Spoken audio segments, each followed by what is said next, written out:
Everyone, I am Sonam. Welcome back to my YouTube channel अपना विद्यालय। आज के इस वीडियो में हम आप सभी को बताएंगे एक मोस्ट इम्पॉर्टेंट टॉपिक। तो यहाँ पे हिंदी में संदर्भ कैसे लिखे, आप सभी को हम यहाँ पे बहुत ही अच्छा तरीका बताएंगे हिंदी में संदर्भ लिखने का। संदर्भ लिखने का दो सबसे सरल तरीका, जिसे देखकर टीचर जो होते हैं वो पूरे के पूरे नंबर आपको देते हैं, यानी एक भी नंबर आपका नहीं कटता है। तो यहाँ पे हम आप सभी को पेपर में सबसे पहले हिंदी का बताएंगे कि किस तरह से आप सभी के बोर्ड एग्जाम में, यानी कोई भी एग्जाम है, आपका हाफ ईयरली एग्जाम हो या बोर्ड एग्जाम हो, ठीक है, कोई भी एग्जाम है, आपको हिंदी में संदर्भ लिखने के लिए जरूर आता है। तो यहाँ पे आपको सबसे पहले हिंदी में संदर्भ कैसे लिखना है ये आपको जानना बहुत ही जरूरी है। तो यहाँ पे देखिए आपके पेपर में किस तरह से क्वेश्चन आते हैं और आपको इस कॉपी पर किस तरह से उसका आंसर यानी संदर्भ आपको लिखना है।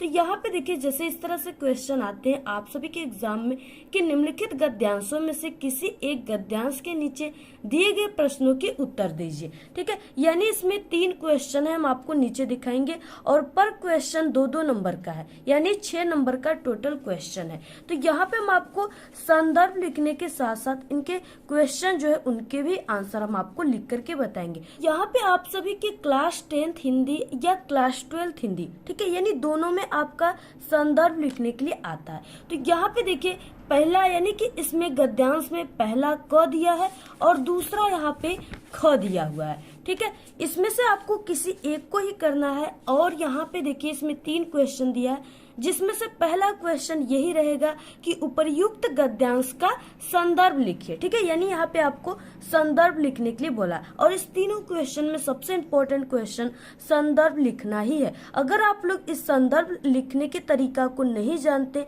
अगर इसको ही गलत कर दोगे तो बाकी ये 2 क्वेश्चन के आंसर भी अगर आप लोग सही लिखो फिर भी टीचर आपको इस पे नंबर, ठीक है, 2-2 नंबर नहीं देगा बल्कि 1-1 नंबर देगा या पूरे तरीके से काट देगा। इसलिए आपको संदर्भ लिखना सबसे इम्पोर्टेंट है। तो यहाँ पे हम आपको अब बताते हैं कि संदर्भ आपको कैसे लिखना है। ठीक है, तो पहला क था और दूसरा ख, दोनों में से आपको किसी एक को करना है जो आपको सरल आता हो और आपको स्पष्ट तरीके से उसका आंसर पता है, आप लोग उसी को लिखे। तो यहाँ पे देखिए काफी इंपॉर्टेंट है क्लास 10th के लिए ये कुसंग का ज्वर। ठीक है, तो इसी का हम संदर्भ आपको लिखकर बताएंगे। तो यहाँ पे ये दिया हुआ है इस तरह से गद्यांश। ठीक है, यहाँ से कुसंग का ज्वर सबसे भयानक होता है, यहाँ से लेकर उठाती जाएगी, यहाँ तक टोटल दिया हुआ है और नीचे 3 क्वेश्चन है। पहला क्वेश्चन है उपर्युक्त गद्यांश का संदर्भ लिखिए। तो सबसे पहले हम आपको इसी क्वेश्चन के आंसर को इस कॉपी पर लिखकर बताते हैं। तो देखिए सबसे पहले आपको अपनी कॉपी पे क्या लिखना है, तो सबसे पहले आपको क्वेश्चन नंबर लिखना है। ठीक है, यानी कि आप लोग जो क्वेश्चन कर रहे हो, यानी जो भी गद्यांश कर रहे हो वो कौन सा नंबर पे है, तो आपको सबसे पहले वो लिखना है। तो यहाँ पे आपको लिखना है प्रश्नोत्तर संख्या। ठीक है, यहाँ पे क्वेश्चन तीसरा था तो यहाँ पे आपको तीसरे का, अगर आप लोग क कर रहे हो तो क लिखिए, अगर आप लोग ख कर रहे हो तो यहाँ पे तीसरे का ख लिखना। तो यहाँ पे हम लिख देते हैं प्रश्नोत्तर संख्या तीसरे का ख।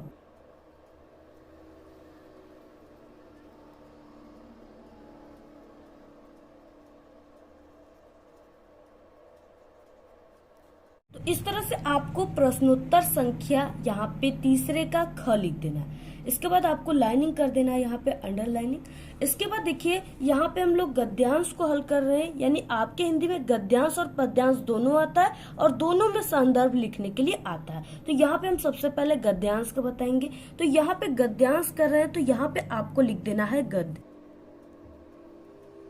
ठीक, यहाँ पे आपको इस तरह से लिख देना है। इसके बाद देखिए आपको यहाँ पे जो हिंट्स दिया है उसको लिखना है। ठीक है, तो यहाँ पे क्या है हिंट्स, आपको फर्स्ट का 2 वर्ड और लास्ट का आपको 2 वर्ड डैश डैश करके लिख देना है। जैसे कुसंग का ज्वर डैश डैश उठाती जाएगी। ठीक है, तो इस तरह से हम यहाँ पे लिख देते हैं कुसंग का ज्वर डैश डैश उठाती जाएगी।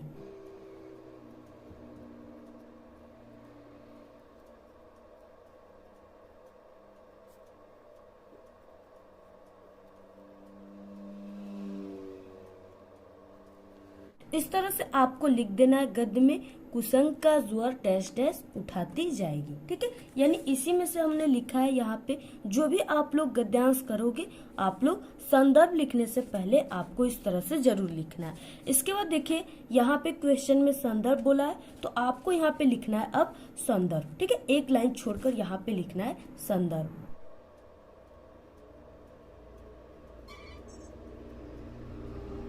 देखिए संदर्भ लिखने के बाद ठीक है, किस तरह से आपको संदर्भ लिखना स्टार्ट करना है, जिसे देखकर टीचर आपको पूरे के पूरे नंबर देते हैं। तो यहाँ पे देखिए संदर्भ में आपको लिखना है प्रस्तुत गद्यांश, यानी अगर आप लोग गद्यांश को सॉल्व कर रहे हो तो आपको गद्यांश लिखना है, अगर आप लोग पद्यांश को सॉल्व कर रहे हो तो आपको पद्यांश लिखना है। तो यहाँ पे हम गद्यांश को ही सॉल्व कर रहे हैं, तो यहाँ पे लिखना है प्रस्तुत गद्यांश हमारी पाठ्य पुस्तक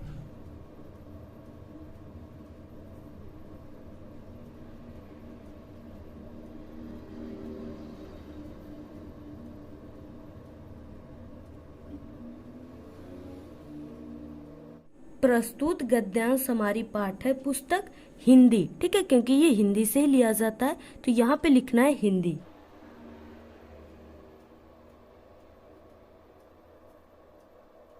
तो यहाँ पे देखिए आपको हिंदी को कुछ इस तरह से लिखना है। ठीक है, यानी आपको हिंदी ब्लैक पेन से लिखना है और यहाँ पे आपको इस तरह से कामा का चिन्ह जरूर लगा देना है। ठीक है, यानी इस तरह से आपको कामा लगाना है। इसके बाद देखिए प्रस्तुत गद्यांश हमारी पाठ्य पुस्तक हिंदी गद्य खंड, यानी ये गद्य खंड है, तो यहाँ पे गद्य खंड में संकलित। ठीक है, इसके बाद आपको क्या लिखना है, हिंदी के गद्य खंड में संकलित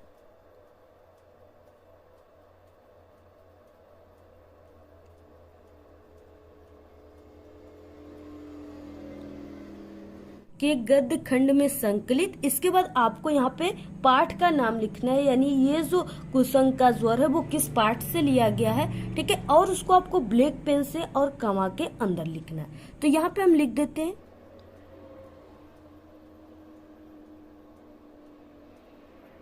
यहाँ पे देखिए ये जो कुसंग का ज्वर है वो मित्रता नामक पाठ से लिया गया है। तो यहाँ पे आपको मित्रता को कुछ इस तरह से ब्लैक पेन से और कामा के अंदर लिख देना है। ठीक है, अगर आप लोग ऐसा लिखेंगे तभी आपको पूरे नंबर मिलेंगे। तो यहाँ पे मित्रता नामक पाठ से लिया गया है।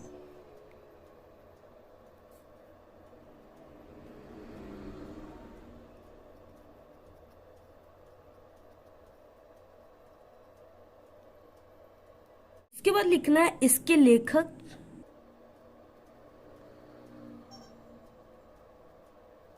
यहाँ पे देखिए जो मित्रता पाठ है इसके लेखक आचार्य रामचंद्र शुक्ल हैं। ठीक है, तो आपको इनका नाम ब्लैक पेन से लिखना है।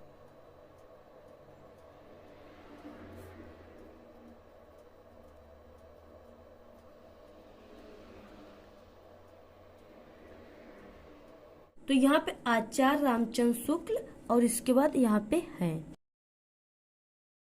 तो यहाँ पे हैं। ठीक है, इस तरह से आपको लास्ट में खड़ी पाई दे देना। तो इस तरह से आपको क्या करना है, हिंदी में संदर्भ को लिखना। अगर आप लोग इस तरह से, जैसे यहाँ पे हमने हिंदी मित्रता और आचार्य रामचंद्र शुक्ल को इस तरह से ब्लैक पेन से कामा के अंदर लिखा है, अगर आप लोग ऐसे संदर्भ लिखते हैं तो टीचर आपको पूरे के पूरे 2 नंबर यहाँ पे देंगे। ठीक है, और बाकी जो गद्यांश के क्वेश्चन है उसको किस तरह से लिखना है आगे हम आपको बताते हैं। आगे का क्वेश्चन भी आपको सॉल्व करके बता देते हैं। रेखांकित अंश की व्याख्या कीजिए। इसका अर्थ होता है, यानी जो भी यहाँ पे दिया हुआ है लाइंस, ठीक है, उसके नीचे जिसके नीचे अंडरलाइन है सिर्फ आपको उसी का ही व्याख्या करना है। ठीक है, तो यहाँ पे कुसंग से लेकर के करता है यहाँ तक जो लिखा है लाइन, इसके नीचे क्या है, अंडरलाइन है, तो सिर्फ आपको इसी का व्याख्या करना है। तो इस तरह से आपको सबसे पहले यहाँ पे रेखांकित अंश की व्याख्या इस तरह से हेडिंग डालना है और कुछ आपको इस तरह से शुरुआत करना है, यानी जो यहाँ पे लिखा हुआ है आपको इसी को अपने शब्दों में लिखना है। ठीक है, थोड़ा बहुत बनाकर लिखना है आपको, बाकी सभी वर्ड यही रहेंगे। तो यहाँ पे देखिए प्रस्तुत पंक्ति में लेखक बुरी संगति को भयानक रोग बताते हैं। यह अच्छे गुणों का विनाश करने के साथ साथ बुद्धि को भी नष्ट कर देती है, किंतु अगर अच्छी संगति मिल जाए तो बुरी संगति में पड़ा व्यक्ति गर्त से निकलकर प्रगति के पथ पर चलने लगता है। यानी यहाँ से यहाँ तक जितने भी वर्ड हैं, ठीक है, कुसंग का ज्वर से लेकर के करता है, इसका आपको सिर्फ इसी का ही व्याख्या करना है, बाकी इनका नहीं करना है। तो यहाँ तक आपको लिख देना है। अगर आप लोग इतना लिखते हो, ऐसे शुरुआत करते हो प्रस्तुत पंक्ति में लेखक इस तरह से, तो आपको यहाँ पे 2 का 2 नंबर टीचर पूरे देंगे। बाकी इसमें एक क्वेश्चन है, कुसंग का मनुष्य के जीवन पर क्या प्रभाव पड़ता है, तो इसका आंसर आपको इसी में से ढूंढकर लिखना होता है। ठीक है, तो यहाँ पे क्या हो जाएगा, देखिए यहाँ पे हो जाएगा, यानी तीसरा है, तो कुसंग का प्रभाव विनाशकारी होता है। ठीक है, यहाँ पे आपको इस तरह से लिखना है, विनाशकारी होता है, ये अच्छे गुणों के विनाश करने के साथ साथ बुद्धि को भी नष्ट कर देता है। ठीक है, यानी इसी में जो क्वेश्चन है आपको इसी में से ढूंढकर इसका आंसर लिखना है। तो आपको इसी तरह से पूरा संदर्भ, ठीक है, यानी गद्यांश के पूरे क्वेश्चन को आपको इसी तरह से लिखना है। अगर आप लोग ऐसे लिखते हो तो आपको पूरे के पूरे टीचर 6 नंबर देंगे, एक भी नंबर आपका नहीं कटेगा, ये मेरी 100% गारंटी है। ठीक है, अगर आप सभी को पद्यांश किस तरह से सॉल्व करना है हिंदी में, इस टॉपिक पे वीडियो चाहिए तो आप लोग ज़रूर कमेंट करके बताइए, और इस वीडियो को आप लोग अपने सभी दोस्तों में ज़रूर शेयर कीजिए। और इसका अगर आपको पीडीएफ चाहिए तो आप लोग हमारे टेलीग्राम चैनल को ज़रूर ज्वाइन कीजिए, उसका लिंक आपको इस वीडियो के डिस्क्रिप्शन में मिल जाएगा। तो आज के इस वीडियो में सिर्फ इतना ही। आपको ये वीडियो कैसा लगा? अगर वीडियो पसंद आए तो एक बड़ा सा लाइक कर दे, चैनल पे नए तो सब्सक्राइब करके बेल आइकन को जरूर प्रेस कर दे। Thanks, all the very best, bye bye.